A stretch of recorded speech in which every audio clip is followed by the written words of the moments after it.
Hello and welcome to the France 24 interview. I'm Annette Young.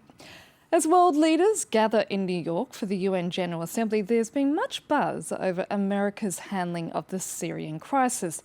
Given the congressional rebellion over his threat for the briefest of strikes against Syria, it seems hard to now imagine if President Barack Obama could still push for the use of force if Damascus reneges on the chemical weapons disarmament plan.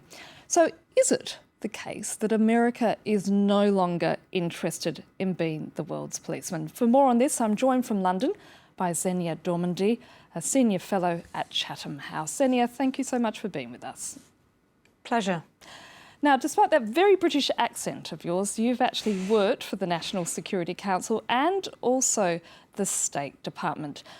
But it does appear Washington dropped the ball when it came to Syria. Now, first you had President Obama all for limited military action, and then he surprised everybody by deciding to seek congressional approval for such a move. He's definitely, don't you think, been sending out mixed messages? So you have to split this. There's domestic politics and there's foreign politics. Domestically, President Obama, you look at what's going on in Washington today. You've got the Republicans and the Democrats, biting one another's head off, doing everything but working together. And then, of course, you've got the Republicans split as well between the Tea Party and the kind of what one might call moderate conservatives, also biting one another's heads off. And so domestically, given where America and where the American people were and are, which is to say out of Iraq, trying to get out of Afghanistan, and just tired, very, very tired. The same that you're seeing in France, you're seeing it in the UK, you're seeing it in broader Europe. This was a necessary domestic political move by President Obama to say, look, this is important. I value this. I think we do need to take a stand against chemical weapons. And therefore, this is something I have to take to the country, that everybody has to be in this together. On the other hand, there's also inevitably international repercussions of that. And what the rest of the world saw was this argument going on in the United States saying, do we, don't we, do we, don't we? And who will make the final decisions? So while it was a necessary domestic play, it did have repercussions internationally and will probably continue to have repercussions internationally. And that's what I want to talk about, because it does appear many in the West seem to be clearly sick of yet another military campaign in the Middle East. They're battle-weary after Iraq and Afghanistan, and they see Obama doesn't have support in the Congress. So what sort of message is that sending out to the rest of the world? Well, it's a great question. I always find it somewhat ironic, as you said, I used to work in Washington, I used to work in the US government. I now sit in the UK looking at America and American government plays, and it's a very different perspective. If you're sitting in the United States government, there's a weariness with the world essentially on the one hand saying, why aren't you doing more? Why aren't you acting harder, faster? Why aren't you bearing more burdens? We rely on you to do that. But also berating America when it does. When you sit internationally, you sit in the UK, you sit in Paris, there's a slightly different perspective. There's very much this, almost, I might even go so far as to say hypocrisy over, we want America to be the world's policeman, but only if it gets to do what we want it to do when we want it to do it. And so, what Obama's doing more profoundly, not just in this situation in Syria, but you saw it in Libya, you saw it in Mali, is essentially say, you know what? We have domestic needs, nation building at home. We need to focus on the domestic. We need to focus on the domestic economy because that actually makes us stronger internationally. And so actually the rest of the world is going to have to step up and maybe bear some of the burdens. And you very much heard that in his UNGA speech earlier this week. So how would you describe Obama's foreign policy? Well, people have been trying to come up with an Obama doctrine really for 5 years since he's been in power, and nobody's quite done it. The question that I would ask is, let's look at where America's gone over the last few years. And you can define it as two options really available to you. Is this transitory? Is this a softer America? Is this a perhaps less engaged America, an America that isn't leading from in front but leading from behind, to use terminology that was that Obama got slaughtered for, if you will, in the political spectrum last year? Or is this actually more profound? Is this a profound change that you're seeing America take that isn't just Obama, isn't just the Democratic Party, but is something you're also seeing perhaps from the Republicans, which is an America that is actually following through on its rhetoric? We don't want to be the world's policeman, and we're not going to be the world's policeman. Others need to bear the burdens. The challenges that we face internationally are ones that we have to face together. You're in agreement, Xenia? With? President Obama in the idea that the US has to share the burden as such. I think I am in agreement because America is a necessary but not sufficient actor anymore. So it is no longer sufficient for America to be able to do something alone. It has to do it in conjunction, in collaboration with others. That means others are going to have to step up, or we are going to have that void. And that's what Obama was talking about this week. So the other hot topic at the UN General Assembly, of course, is Iran. And what impact do you think has the president's handling of the Syrian crisis had on Washington's stance with Tehran?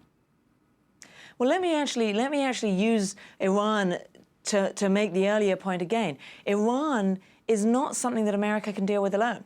You know, you've got the P5+1 dealing with Iran. It has to be an international coalition that really pushes Iran. American imposing sanctions on Iran isn't going to work. It's actually a coalition that comes together to work with Iran to perhaps, if necessary, push Iran to actually get rid of their nuclear weapons capability. So again, I mean, it's a great example that you're raising. This is going on in the UNGA, and again, it needs an international response. So, but, you know, coming back to Obama's sort of behaviour, or rather his handling of the Syrian crisis, you know, some have called it flip-flopping, others have been a little bit more kind in calling it an evolving foreign policy stance.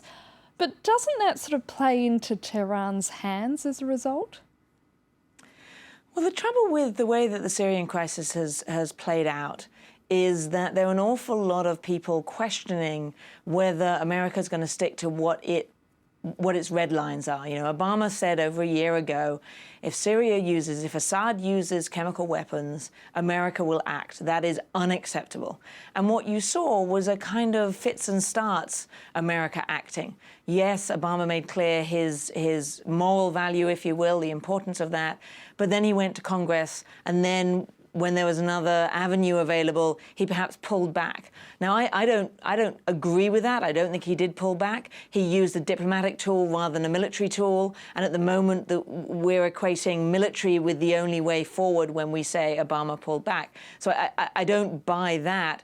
But you do have to realize that the actions in Syria, this idea of saying, here's a red line, and actually that red line is perhaps a little grey, does have ramifications, whether you're talking about Iran, you're talking about North Korea, you're talking about America's other red lines. Will America really follow through on what it says it's going to do? And do you think America will follow through?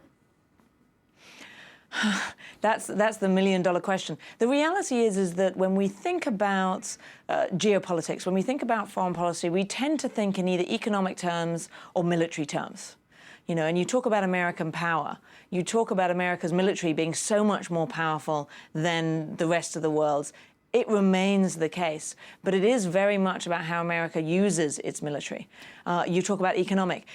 Again, America's economy is so much greater than everybody else's, still is. But it's how does it use that economy? Actually, when you're talking about geopolitics, is a nation going to move, you have to look at the full spectrum. It's not just military, it's diplomatic, it's developmental, it's economic, it's the role of non-state actors, it's commercial, it's the media, it's academia. And the answer is that America is using many of those tools. If it's not using hard power, it's using soft power. If it's not using the military, it's using diplomacy. To me, it's a spectrum. You have to think all of that spectrum. And America is acting in Syria. It will act in Iran. There is no question that the better option is to act politically and diplomatically rather than military. So we shouldn't think of lack of military action as no action. Finally, Xenia, sure. Don't you think, however, this sort of, constant changing of its position on Syria has weakened its stance and, more importantly, weakened its position on the world stage, so that powers, growing powers such as China, are gaining ground? I don't, actually. I fundamentally disagree with you on that, because that is only true if you say it's all about military action. But the reality is today's challenges are less and less about military action. What matters? What is the objective on Syria? It's been the same objective that we've had for 2 years. We, the Americans, we, the Russians, we, the Europeans. It's to bring the sides together in a political solution. Everybody agrees the only solution is political. Now, if you can do that using diplomacy or using economic measures rather than military, isn't that a better way? So actually, the objective hasn't changed at all. All that's changed is that for a brief period we thought we were going to have to use the military. We found another solution that was diplomatic that we hope will work. We're going to try that. So as a result, it hasn't weakened its position on the world stage? Again, no. You look at all of the capabilities that America has available to it, it is still as strong as ever. All that has changed, America's interests have not changed, its capabilities have not changed. The only question we should be asking is its will. Is America's will still there? And that is the really important question. I think America's will is still there. It has to play to a domestic as well as an international constituency. It very much wants others to step up as well. But I think America's will is still there to have impact where its vital national interests are effective. Xenia Dormandy, I'm so sorry, but we've run out of time. Thank you so much for being with us. And that's My pleasure. For this edition of the France 24 interview. Do stay with us here on France 24.